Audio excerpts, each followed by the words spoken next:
Olá, alunos, tudo bem? Sejam bem-vindos a mais uma aula do nosso curso de Tecnologia de Leite e Derivados do Instituto Federal do Rio de Janeiro, campus Pinheiral. E vamos começar hoje mais um módulo do nosso curso, né? É o último módulo agora que a gente está entrando desse bimestre. E ele vai se estender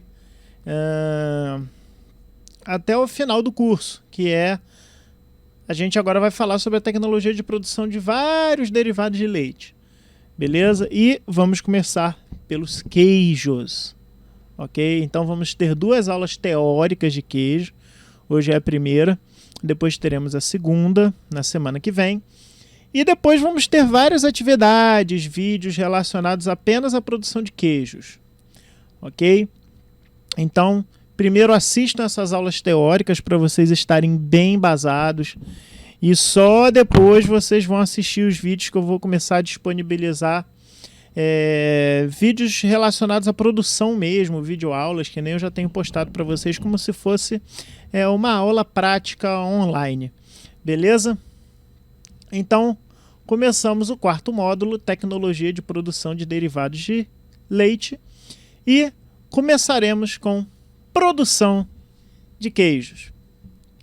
Muito bem, meus alunos, eu sei que todo mundo conhece o que é um queijo, todo mundo com certeza come algum tipo de queijo, raros que têm algum tipo de alergia ou impossibilidade, ou até os que não gostam. Mas é um alimento que está muito difundido aí no nosso meio, né? Enfim, é um alimento muito conhecido. E por definição, queijo é um alimento sólido feito a partir do leite de vacas, cabras, ovelhas, búfalas e outros mamíferos, ou seja, a base é um leite que pode ser de qualquer animal. Ah, professor, existe algum tipo de leite que a gente não pode fazer queijo? Não. Sendo leite, tem caseína e você tem possibilidade de fazer queijo. Até o leite humano, se eu quiser fazer queijo, sim, porque é um leite como qualquer um. Ok? E o leite, ele vai ser produzido, muita atenção, que a gente tem que estar com isso na cabeça. Ele vai ser produzido pela coagulação do leite.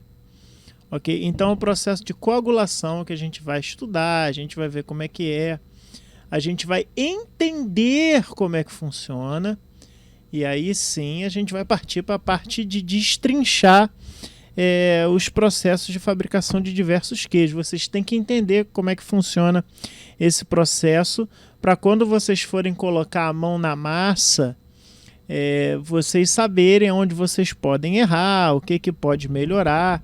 Então é de extrema importância que vocês entendam como é que é o processo antes de qualquer coisa. Bem, agora, a definição conforme o nosso regulamento de inspeção sanitária de produtos de origem animal, conforme que é o decreto 9.013 de março de 2017, entende-se por queijo, a definição de legislação, produtos frescos ou maturados, ou seja, aqui a gente está separando aqueles produtos que são consumidos de uma forma mais fresca e os que são maturados em grandes períodos de tempo, que se obtém por separação parcial do soro, separação parcial do soro do leite, ou leite reconstituído, ou seja, você pode usar um leite reconstituído em pó, por exemplo, para fazer queijo, não tem problema. Como eu falei para vocês, basta ter caseína, basta você ter proteínas ali que você vai conseguir fazer a coagulação e ter o seu produto. Então pode ser de integral, parcial ou totalmente desnatado. A questão da gordura aqui não vai influenciar na tecnologia de fabricação, vai influenciar sim no sabor, aspecto do final do queijo. Mas assim, em relação à produção, você pode sim fazer um queijo de um leite desnatado, não tem problema nenhum. Ou de soros lácteos, coagulados pela ação física do coalho. Coalho, tá? Gravem isso que depois a gente vai falar bastante dele. de enzimas específicas, bactérias específicas, isoladas ou combinadas, enfim. São diversas formas que a gente tem de fazer coagulação física, tá?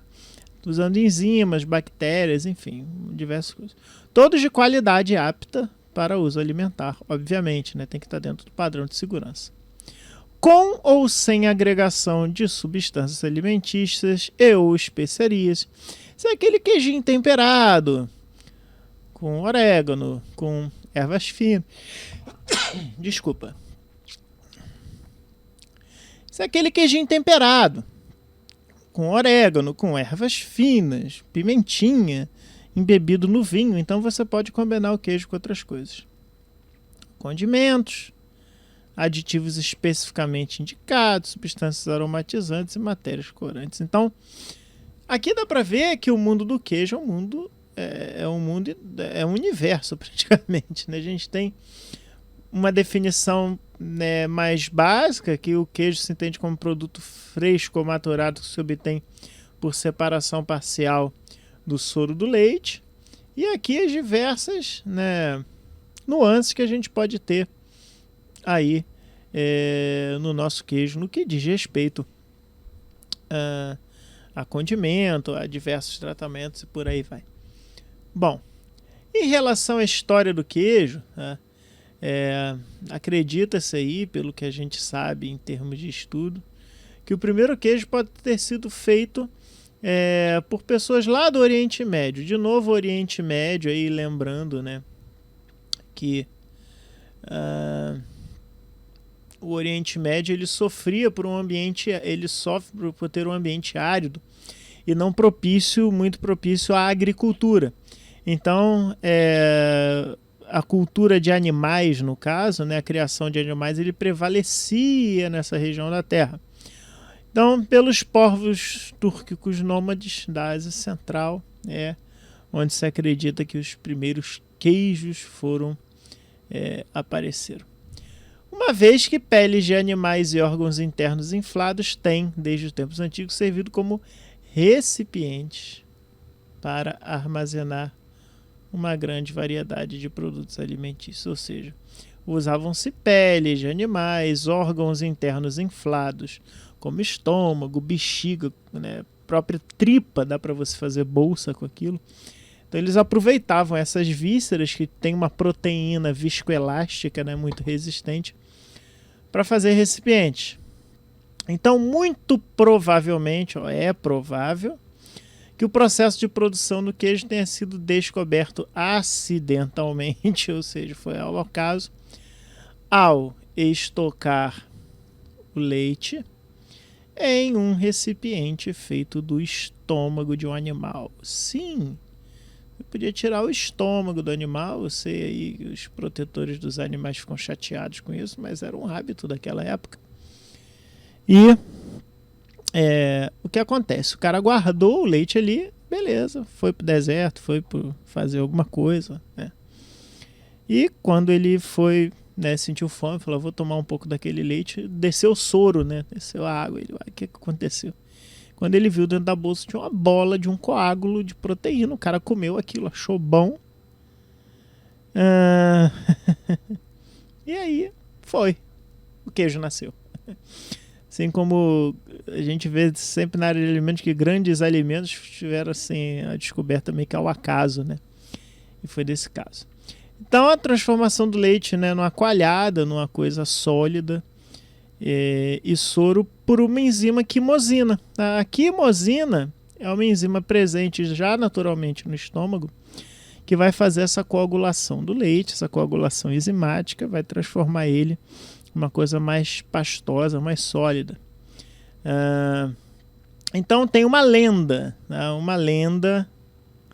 muito divulgada sobre a descoberta do queijo por um comerciante árabe que costumava usar esse método para estocar leite. É uma lenda, não tem como a gente saber, mas provavelmente há grande chance de ter sido realmente isso que aconteceu. Muito bem. Então, ó, na Suméria, na Babilônia, o queijo já era um alimento conhecido, ou seja, lá 4.000, 3.500 anos de Cristo.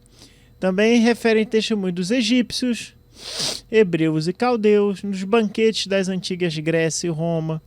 Os queijos eram apreciados pelas classes privilegiadas, que na ânsia de provar sabores diferentes, começaram a introduzir ervas aromáticas no processo de confecção.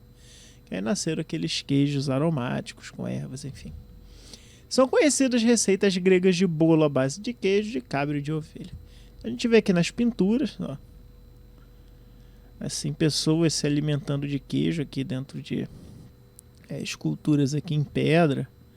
Aqui representação egípcia, a vaca como fonte de alimento e os queijos aqui, né, sendo levados. Aqui, ó, uma fabricação de queijo, aqui uma pintura provavelmente medieval. Então, estava aí dentro da nossa alimentação já há bastante tempo. Bem, e quais são os tipos de queijo? E só para ficar mais claro, né? Qual é a vantagem também de se produzir queijo? Acabei que eu não falei disso. Simples. Antigamente a gente sabe que não existiam muitas formas de conservação dos alimentos. Ou seja, você não conseguia, de certa forma, estocar esses alimentos e deixar eles sem que estragasse. Então o leite era muito complicado. As carnes eram mais fáceis porque você salgava elas, né? O método principal de conservação das carnes, como vocês já devem ter estudado, é a salga. Beleza. Agora o leite, você não tinha como salgar o leite e o leite estragava fácil, né? Todo mundo que já viu o leite é fácil de contaminar, de estragar. Então a gente tem um problema sério aí. Então a melhor forma de consumir o queijo era justamente o leite, né? Desculpa. Era fazendo queijo, né? E nem consumindo ele dessa forma aqui, frescal, que a gente está vendo. Que a gente vai falar que é um tipo de queijo, que é o queijo fresco. Tá? Não é nem dessa forma aqui, era dessa forma aqui. Tá? Que eram os queijos maturados, que você desidratava o máximo possível. Lembrando que água é um fator de crescimento de micro-organismo, né? Os alimentos que têm mais umidade, eles tendem a apodrecer, estragar mais rápido. E o queijo ele tinha uma durabilidade maior, porque além de você tirar a água dele, né, você fazia um processo de secagem, de maturação. Então era uma forma da gente conservar as proteínas do queijo, muito importante para a alimentação. O soro podia ser utilizado para outras coisas, até para consumos mesmo, né? Muitos consumiam o próprio soro do leite, não tem problema nenhum. Misturavam com outros alimentos, enfim. Então, como já até falei numa aula para vocês, logo lá no início do nosso curso, era muito difícil o acesso às pessoas a leite in natura antes do advento, principalmente das geladeiras, né, da forma de você poder resfriar o leite. Então, e também do advento dos trens, dos meios de transporte com motor de combustão, porque realmente era mais difícil por questão de tempo, né, para você estocar, que era muito complicado. Bom, então nós temos os dois tipos de queijo, né, que é o queijo fresco e o queijo maturado. Aí, então temos o queijo fresco, que está pronto para o consumo, ok? Então o queijo está pronto para o consumo logo após a sua fabricação, ou seja, vapt-vupt. Queijo frescal você faz, deixa ele dessorar no dia seguinte, você já pode consumir numa boa, às vezes até no mesmo dia, depende da velocidade de dessoração aí. Já o queijo maturado, como o nome já diz, ele sofre transformações bioquímicas pelo processo de maturação, tá? Necessárias à característica de cada tipo de queijo. E aí, quando você fala em tipo de queijo, né, na França eles costumam dizer que tem um queijo para cada dia do ano lá. Então, se o cara quiser comer um queijo diferente por ano, ele consegue. Então, pelo menos 365 tipos de queijo tem na França. E aí são os mais diversos tipos de fabricação. A gente não vai conseguir falar de todos aqui no curso, mas vamos falar de muitos deles. Ok? Bom. Então, a gente vai classificar agora os queijos. Sabemos que os tipos de queijos são os queijos frescos e os queijos maturados. Agora, a classificação dos queijos vai ser de acordo com as diferenças das diferenças de manipulação aplicadas à coalhada, ou seja, a coalhada é a parte básica da fabricação do queijo, tá? Todo queijo vai partir de uma coalhada. Os tipos de micro-organismos e as condições de maturação. A gente nunca pode pensar no queijo com uma situação de ausência de micro-organismo, ok? Os queijos, eles vão ter micro-organismos associados a ele.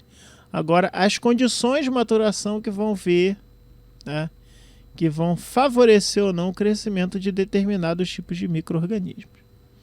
Ok? Então, ocorrerão mudanças significativas que, a partir de uma matéria-prima relativamente homogênea, obtém-se produtos muito diferenciados em suas formas. Como eu falei para vocês, cada queijo vai ter sua nuance. Cada queijo vai ter uma nuance, um tipo diferente de processamento, por aí vai. Estima-se, olha só isso que louco pessoal, que existam mais de 20 mil variedades de queijo fabricadas no mundo, tá? Nem que eu quisesse daria, eu não conheço nem 10% disso, aliás, nem 1%. Se eu conhecer 200 tipos de queijo é muito. 20 mil variedades aí enfim, é muita coisa mesmo. Muito bem. Então, nós temos em relação ao aspecto físico, né, do queijo, os queijos muito duros. Olha só, que a umidade é inferior a 25%, ou seja, é seco pra caramba e duro. Temos os maturados por bactérias, como queijo parmesão, queijo romano. Então, parmesão, quem já teve a oportunidade de pegar aquele parmesão raiz, durão mesmo, você vê que aquele queijo, tanto que a gente rala ele, né? Ele é um queijo muito duro, com características próprias, inclusive de maturação. A gente vai falar do queijo parmesão. Isso assim que voltarmos aí dessa situação de isolamento social, vamos fazer várias aulas práticas aí, tentando fazer o máximo de produtos que a gente quiser, e vamos tentar fazer um queijo parmesão também. Aí temos os queijos duros, que já tem uma umidade que já passa um pouquinho de 25%, chega até 36%, ainda é mais seco, tem umidade baixa, mas ainda são queijos que não são considerados muito duros. Tem o queijo emmental, que é um queijo suíço, quando tiver I é italiano, tá? Temos o queijo Gruyère, que é um queijo francês, que é muito difundido aqui no Brasil. Ele tem inclusive, né, a gente chama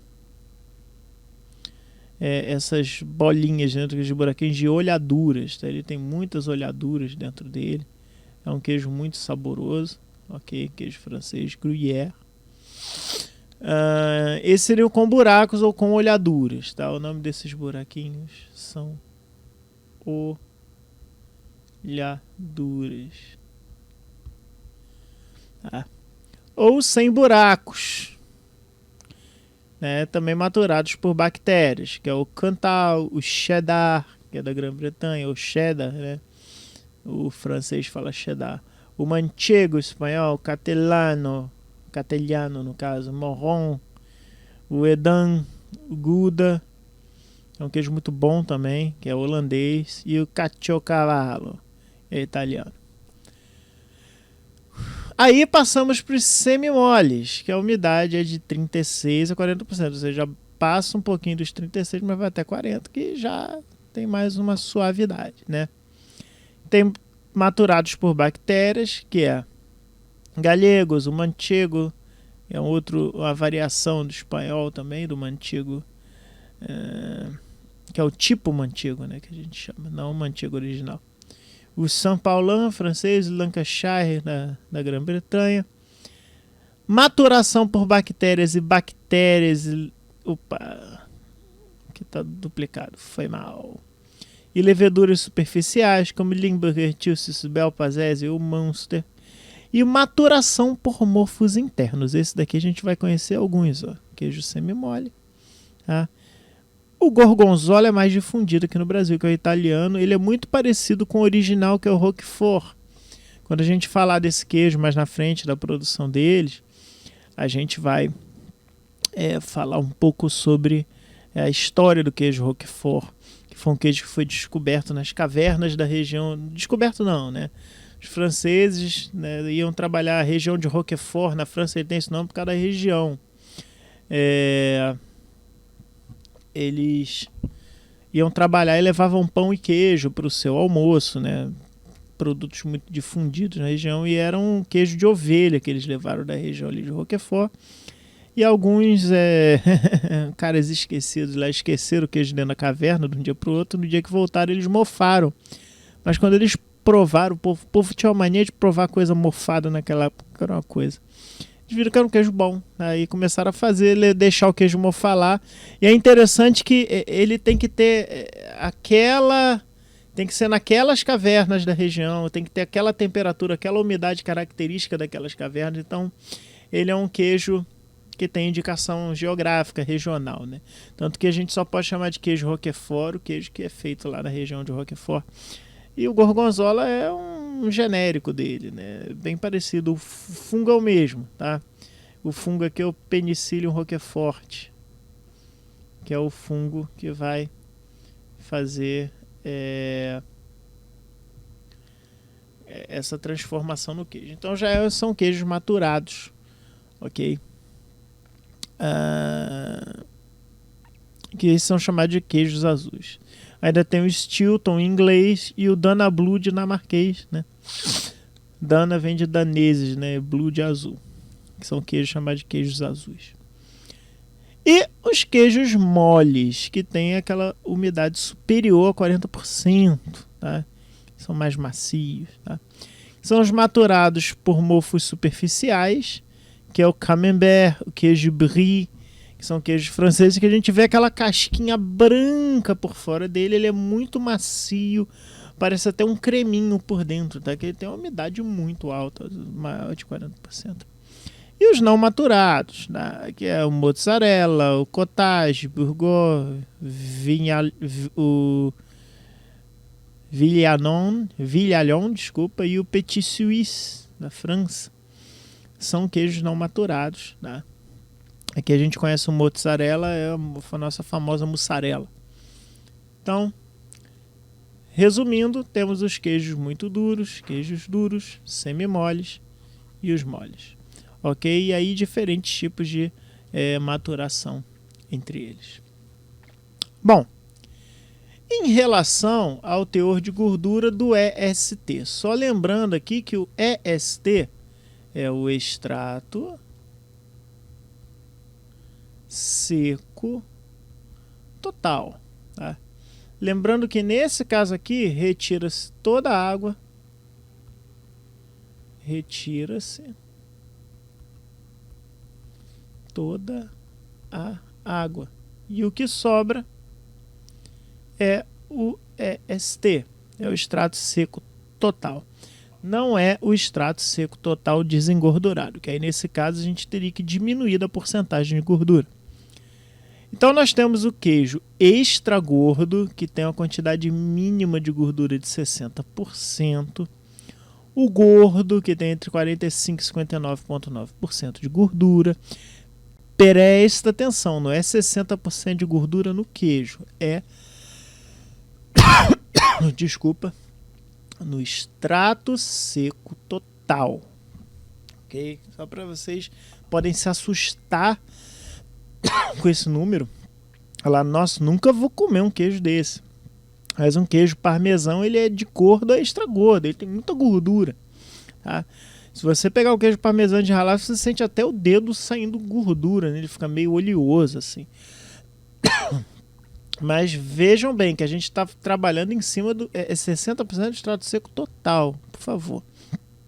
Não confundam. Tem, porque ainda tem umidade dentro desses queijos ainda, tá? Não esqueçam disso. Semigordo entre 25 e 44 são as escalas que vão mudando. 0,9, né, antes de 45. O magro entre 15 e 24,9%. E o desnatado é aquele que tem menos de 15%, que normalmente é feito através dos leites desnatados que não tem 0% de gordura, como eu já expliquei para vocês. Leite desnatado ele vai ter até 0,5% de gordura, então ele ainda tem um pouco de gordura. Não existe leite com 0% de gordura. Pois bem, a gordura, o que ela vai representar no queijo, tá? Cuidado, tá? Que a gente está com uma mania hoje em dia de achar que a gordura é ruim, que a gordura não presta, não pode ter nada com gordura. Cuidado. Lembrem-se que a gordura do leite é uma gordura boa, uma gordura de natureza fosfolipídica. É uma gordura que tende a ser mais insaturada, apesar de ser uma gordura animal, óbvio, né? É uma gordura que é animal, mas ela não é uma gordura trabalhada quimicamente, é uma gordura natural. É uma gordura que não faz mal, tá? Obviamente, hoje em dia a gente tem essa questão do leite desnatado, que são para pessoas que têm restrição a consumo de gordura. É muito passado em dieta, tal, embora eu tenho minhas ressalvas com isso, porque eu acho que a diferença entre um leite desnatado e um integral é de 2,5% de gordura. Quando você a não ser que você beba leite o dia inteiro, que eu acho que não é o seu caso, mas um copo de café de manhã e um à noite, né, de 200 ml, é praticamente irrisória a gordura que você consome, que é oriunda de leite. Obviamente, aí quando você para pensar no queijo, tá, o queijo mussarela é um queijo que tem mais gordura, o queijo frescal é um queijo que tem menos gordura. Você pode, dentro do queijo, eu até concordo que você tenha que evitar, porque pense que no queijo você tira o soro e lembra que o soro é 80% da composição do leite. Então, quando você seca ele, agora você tem um produto que você concentrou mais gordura nele. Aí tudo bem. Mas, enfim, fica aí a reflexão para vocês. Espero que a indústria que fabrica leite desnatado não venha dar bloco aqui no meu vídeo, porque eu falei isso, tá? É assim, cada um vai com cada um, né? Tem gente que até fala que prefere o leite desnatado, que gosta mais, que ele é mais diluído. Gosto não se discute, cada um tem o seu, né? Mas enfim. Então, a gordura no queijo, olha só, ela influencia no sabor, ela tem influência no sabor. Isso é uma característica humana. Coisa mais gorda é mais gostosa. Não tem como a gente fugir disso, é evolução. A gente evoluiu de seres que eles tinham que ter alta demanda energética, então quanto alimentos mais gordurosos eram mais palatáveis, e essas pessoas que tinham esse paladar mais adaptado aos alimentos mais calóricos passaram os seus genes para frente. Não tem como a gente fugir disso. Tá? É uma coisa, às vezes a gente fica assim, poxa, bacon, como resistir a bacon? Né? Você sente o cheiro do bacon, você já se entorta toda aqui. Eu tô aqui, eu não jantei ainda, eu tô gravando essa aula à noite aqui, deu até fome aqui. Mas enfim, dentro do queijo, a gordura ela vai influenciar no sabor. Você vê que os queijos que a gente gosta, pizza com queijo Minas Frescal, fica bom? Não fica. Queijo Minas Frescal é sem graça. É um queijo bom? É bom. É gostoso? Eu gosto. Mas, cara, compara com a mussarela, que é maturada, que é mais salgada, a gente tá botando sal, maturação e gordura mais. Ó, que delícia. Né? Enfim, obviamente que a mussarela de búfala é um pouco mais magra, tá? Você tem as nuances, mas a mussarela da vaca, né? A gente vê que fica ainda aquela gordurinha gostosa que quando a gente derrete a mussarela. É muito bom. Mas, enfim, e é responsável pela maciez do queijo, tá? A gordura... E isso não é só no queijo, são nos alimentos em geral. Quando você você coloca gordura no alimento, né?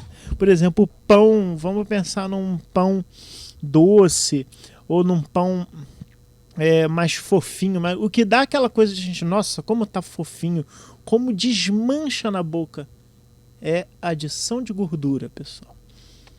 Então aquele queijo que você bota na boca, ele desmancha, ele derrete, nossa, que bom. Que macio. Tenha certeza que ele tem um alto teor de gordura. Tá? Quanto mais amarelo, se não tiver adição de corante, que a gente vai ver que alguns queijos a gente adiciona o corante urucum, que é aquele corante... Ó, pessoal, mas urucum é vermelho, mas óbvio que a gente bota uma quantidade bem diluída dele. A gente tem a coloração amarelada do corante, mas normalmente aquele queijo que foi, né, feito sem adição de corante, quanto mais gordura, qual é a cor da manteiga? A manteiga é a gordura do leite. Né? Já falamos sobre isso. A manteiga é a gordura retirada do leite, e aquela gordura é amarela, a gente sabe disso, então dá esse teor amarelo. E fonte calórica, óbvio, né? Caloria pra caramba. O excesso e a falta de gordura contribuem de maneira significativa na qualidade do produto final. É um equilíbrio. Não adianta a gente ter aquele queijo que é gordura pura, que vai perder características sensoriais importantes da caseína do queijo. Também não adianta ter aquele queijo magro que fica insosso, né? Porque o queijo ele dá essa questão sensorial importante.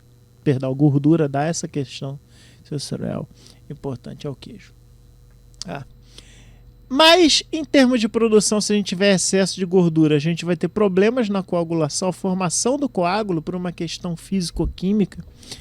Vão ter problemas de interação entre as micelas por causa da presença da gordura entre elas. Então, não vai ficar legal. Ok? Um queijo mais macio, como já foi falado. Uma maturação mais rápida, porque os micro-organismos tendem a degradar essa gordura de uma forma mais rápida. E assim trazer características organolépticas àquele queijo desejáveis para a gente. E ele tem uma menor resistência a condições adversas, que é a oxidação lipídica. A oxidação lipídica vai formar uma coisa indesejável para a gente, que a gente não gosta e não quer no nosso produto, que é o ácido butírico, tá? Que tem essa estrutura aqui, 4 carbonos.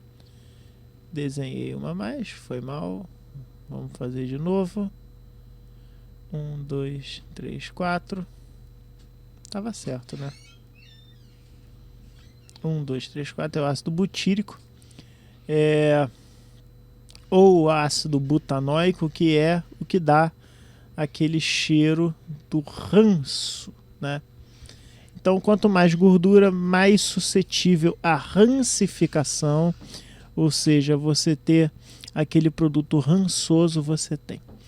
E pouca gordura, analogamente, vai proporcionar uma massa mais dura e uma maturação mais lenta, em contraponto que a gente viu. Bom, agora vamos falar do processo principal do queijo. Hoje eu vou dar apenas uma pincelada. Na aula que vem nós vamos discutir o processamento, né, os processos de fabricação de queijo geral, e depois cada hora, né, cada aula prática que a gente for ver, aula prática, vamos falar aqui algum material que eu vou deixar para vocês aqui prático, para vocês assistirem. A gente vai ver nuances em relação àquilo, mas vamos ver um principal, meio que uma baseline da fabricação do queijo, tá? Como a gente já viu lá nas primeiras aulas, a caseína, que ela é cerca de 80% das proteínas do leite, se isoladas, tá? As outras 20% são as globulinas, as lactoglobulinas, e por aí vai, mas ela é a maior parte. Quando o leite atinge o pH de 4,6, a gente chama isso daqui de ponto isoelétrico. O que é um ponto isoelétrico? Vou explicar para vocês, tá? O que acontece? Quando lembra que eu falei para vocês, né, que as proteínas é como se fosse um colarzinho, né, que vai se enrolando, né? Colarzinho de aminoácidos, cada um tem uma carguinha, tá? Associada a ele, alguns não tem carga, tal. Mas o que acontece? Quando todas as cargas aqui, isso daqui está botando só carga negativa, mas aqui está dizendo que a maior parte é negativa. Aqui é o contrário, aqui é a maior parte é positiva. O que acontece? Essas micelas de caseína, que são as micelas de caseína, tá? O que acontece? Elas se repelem, tá? Elas se repelem. Então, o que acontece? A gente está falando primeiro da coagulação ácida, uma coagulação que acontece apenas por influência de pH. À medida que eu vou adicionando, tá, H+ aqui, ou seja, acidificando o meio, eu vou anulando carguinhas aqui. Tá? Eu vou tendo uma alteração do pH aqui, o meu pH vai baixar.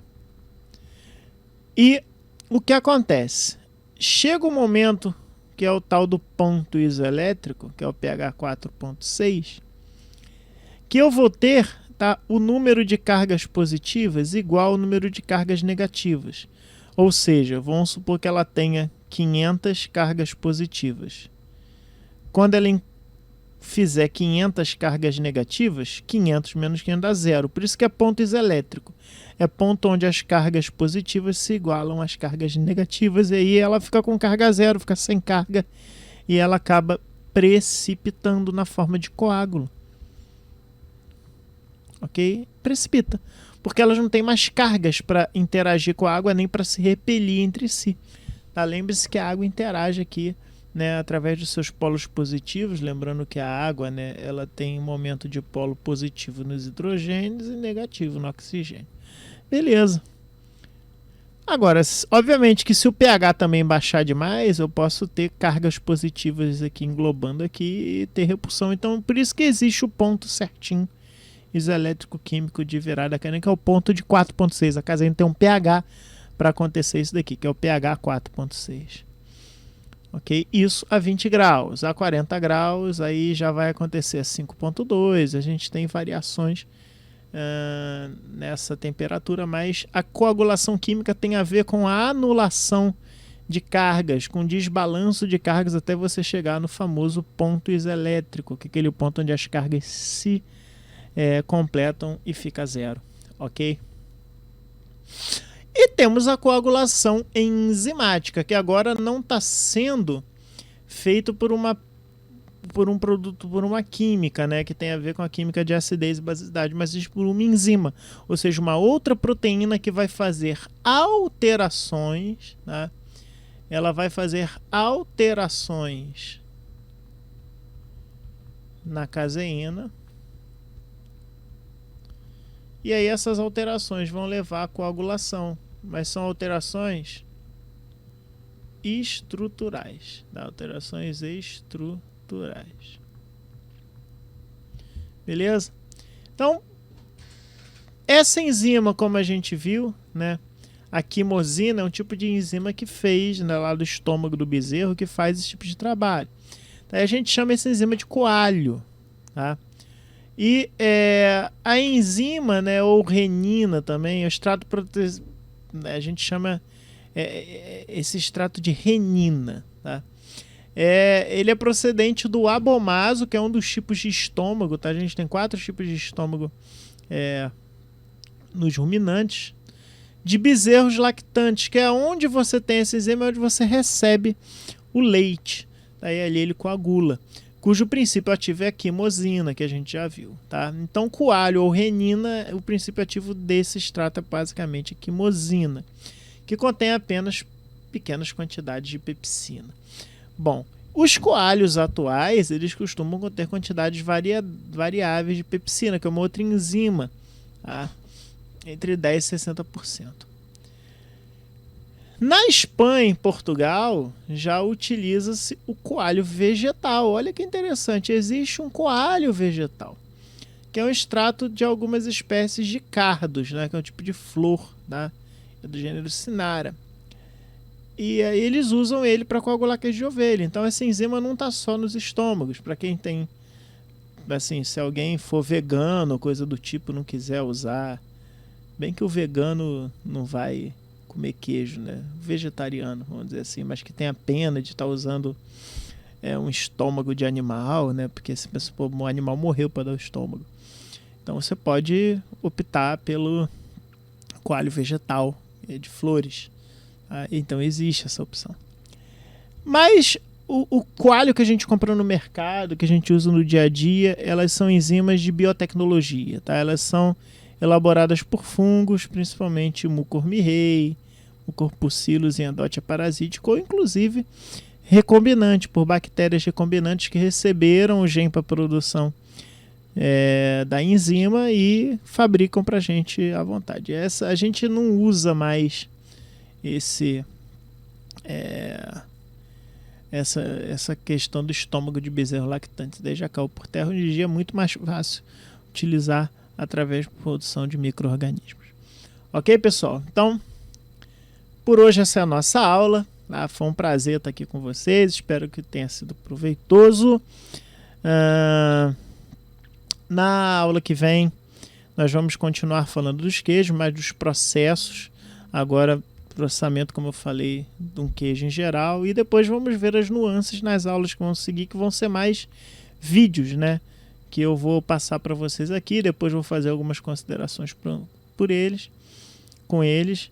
E é isso aí. Bons estudos a todos.